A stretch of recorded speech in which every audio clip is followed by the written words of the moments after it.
ఈ రోజుల్లో కాంపిటీషన్ బాగా పెరిగిపోయింది. ఎవరికైనా మన కష్టాలు చెబితే వాటికి రెండింతలు వాళ్ళ కష్టాలు చెబుతున్నారు. ఇతరులు నీపై మోపే నిందలు కాలికి అంటిన దుమ్ముతో సమానం. వాటిని దులిపేసుకోవాలే కానీ వాటినే తలుచుకొని బాధపడకూడదు. ఎప్పుడూ సంతోషంగా ఉండాలనే ఆలోచన కన్నా ఎప్పుడూ సంతృప్తిగా ఉండాలనే ఆలోచన గొప్పది. పనిచేసిన ప్రతిసారి సత్ఫలితాలు రాకపోవచ్చు, కానీ అసలు ప్రయత్నమే చేయకపోతే ఏ ఫలితమూ రాదు.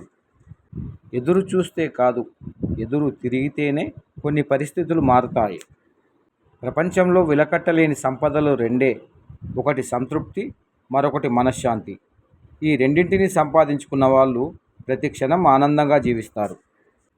ఎవరికి ఎవరూ శాశ్వతం కాదు. కలిసి ఉన్నన్ని రోజులు ఒకరికొకరు అన్నట్టుగా బతకడంలోనే నిజమైన సంతోషం. ప్రపంచంలో తక్కువ సంపాదించే వారి కన్నా తక్కువగా పొదుపు చేసేవారే ఆర్థికంగా ఎక్కువ ఇబ్బంది పడతారు. గొప్పతనం అంటే ఏదో సాధించడం, సంపాదించడం కాదు. మన చేతల వల్ల కానీ, మన మాటల వల్ల కానీ ఎవరికీ బాధ కలిగించకుండా ఉండడమే నిజమైన గొప్పతనం. 10 మంది మిత్రులతో కూర్చొని ఒకరి గురించి చెడుగా మాట్లాడడం కన్నా ఒంటరిగా కూర్చొని ఒక మంచి పుస్తకం చదవడం ఎంతో మేలు. నీవు చేసే పనిని నీ అంతరాత్మకు సమాధానం చెప్పుకోగలిగితే చాలు. అందరికీ నచ్చేట్టు చేయాలంటే దానికి నీ జీవితం సరిపోదు.